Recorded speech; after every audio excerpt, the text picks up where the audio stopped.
Good evening, my name is Cynthia McKenna and this is Africa. Today we are starting with a story that looked like an open shut case. But the more you look at it, the more it reveals. 3 opposition parties in Tigray, northern Ethiopia, accuse the government of using hunger as a weapon and claim that more than 50,000 people have been killed in the months of fighting between federal troops and local forces in the region. It's still not clear what the estimate is based on. There have been no official death tolls since battling began in November, and communication links to Tigray remain patchy. We're talking about Ethiopia again. Last time we talked about Ethiopia, I was very skeptical about how Ethiopia was able to kick out the TPLF in a matter of days. And looks like my skepticism was warranted. There is no any safety here. How can I feel safe here? There's no safety here, because they are also here. There are many militias around the camp, all around the camp. If someone leaves the camp, they're there, and they kill them. There are ladies. There are ladies who are raped by local people due to this war, because they believe that our soldiers killed their brothers. They believe that, so they are raping our sisters, mothers, and they are killing our brothers. And it seems like this is a battle of narratives where the government is saying, we've got this under control. And the people are like, no, you don't. It's hard to kind of go against if there's a federal government that is saying that the conflict is over. And this is not from now, this is from back in last year, saying that the conflict has ended.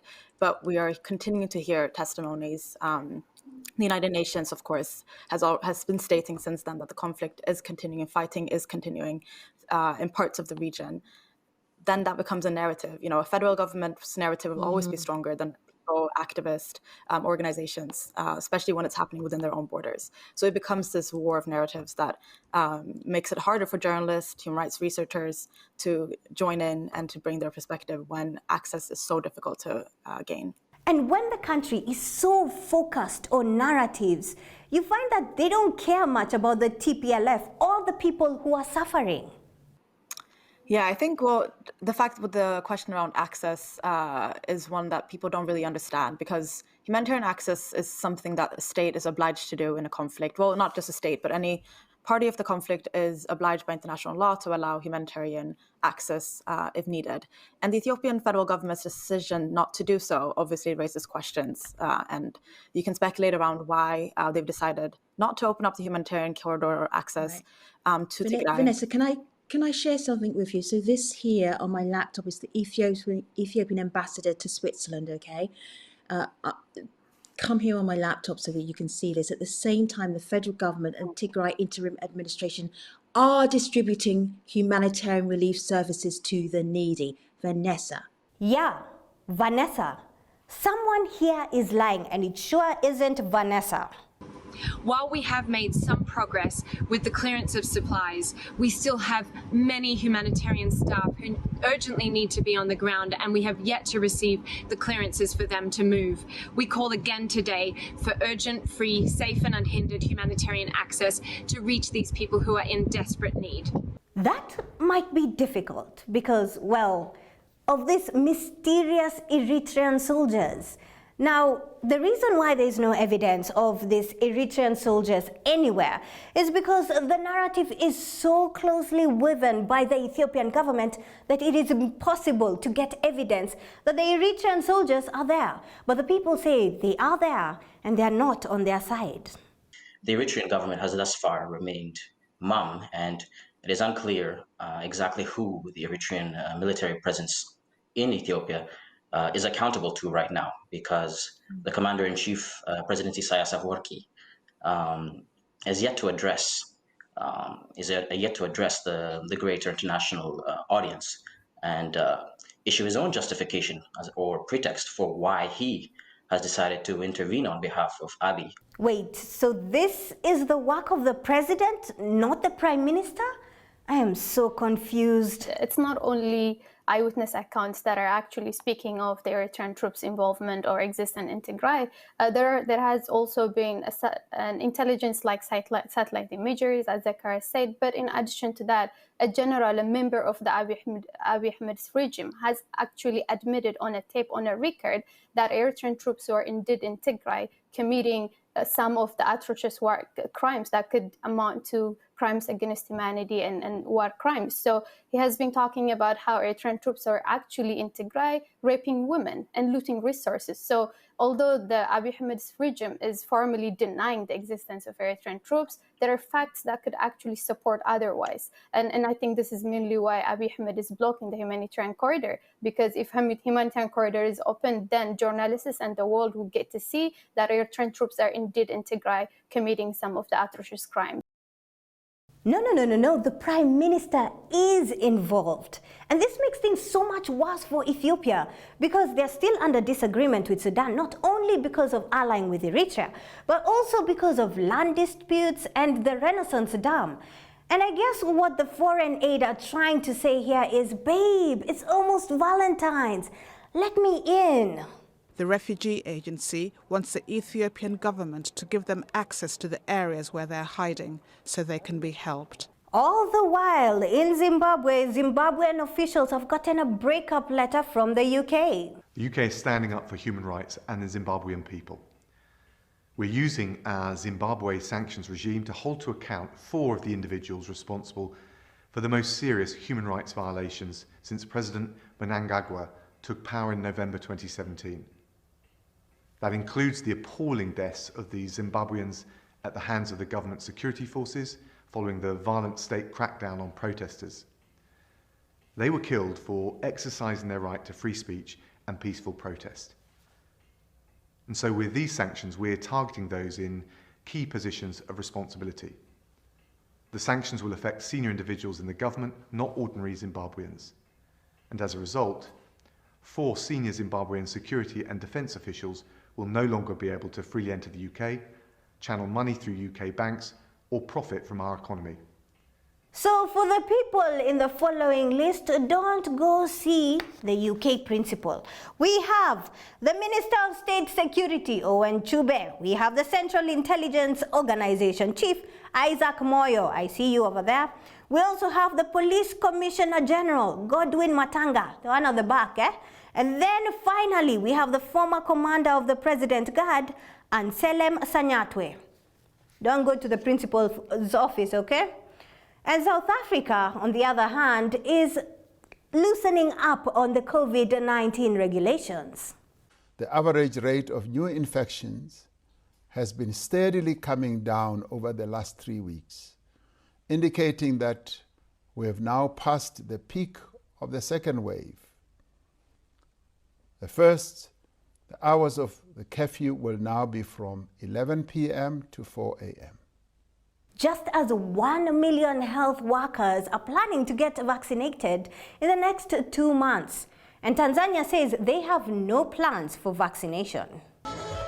Tanzania's President John Magufuli has dismissed the benefits of vaccines and said no lockdown is planned in his country, as God will protect the people from COVID-19. Speaking in Western Tanzania on Wednesday, Magufuli claimed homespun precautions such as steam inhalation were better than vaccines. Vaccines are not good, he said, adding that if they were, quote, the white man would have brought vaccines for HIV and AIDS. His views contradict global scientific consensus and advice from the World Health Organization. It seems like Tanzania are in their own world. But what better way to show that Tanzanian people are healthy than to have your own Tanzanian president do push-ups? And he's right. The vaccines are good, not perfect. That's why they cannot prevent HIV, cancer, or death. He also stated that he prefers the herbal remedies, going against every professional in the world. We need to put God first in fighting against this dangerous disease, but at the same time, take health precautions to protect ourselves against this disease as advised by our health experts. We have lived for over a year without the virus, and the good evidence is most of you here don't wear masks. No one is actually buying this, are they? You have to be kidding me. Algeria is holding campaigns to have more people vaccinated, while the president of Tanzania tells his people, let's trust God. God is great. I agree with you. This is family media after all. But whatever happened to wisdom? And in Uganda, the opposition leader Bobi Wine, weeks after being removed from house arrest, has gone to court to challenge the election results. We've had questions. How do you go to those courts? How do you trust them, etc.? You must let every Ugandan and every Ugandan institution do their work. The voters did their work, they spoke. The Electoral Commission facilitated one man to cheat against the voters' will. The Electoral Commission did its work rather imperfectly. We are here. You must allow court to do its work. And Bobi Wine's party, the National Unity Progress Party, are confident about it. You want me to tell you the next step after court? You want to hear that? Yes, celebration. And swearing in a new president. So if Judge Ayoweri thought he's safe, he's not yet there. No time for merrymaking. I know he's hiding. We are going to look for him, we shall trace him, and we shall serve him the summon from court. That's the way to go. This game is not yet over until it's over. It's time for Twitter check.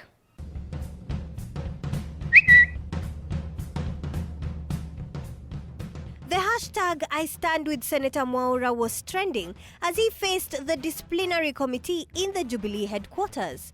Don't you just wish that when you faced the disciplinary team or committee in school, aka the teachers, principals, even the prefects, you would get your own hashtag? This is a privilege only members of parliament get to enjoy. Today is the World Cancer Day, so hashtag World Cancer Day and hashtag I am and I will are trending. Remember to follow the directives from @Aporoko_doctor to prevent cancer and pray for those who have it so that they may overcome it. Wow, for today we took a break from talking about COVID-19. It feels weird.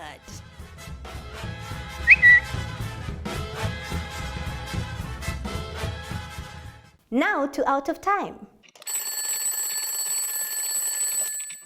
The Central African Republic is still fighting rebels, which has led to the development of IDPs, internally displaced people, and over 80,000 refugees in neighboring countries like Cameroon.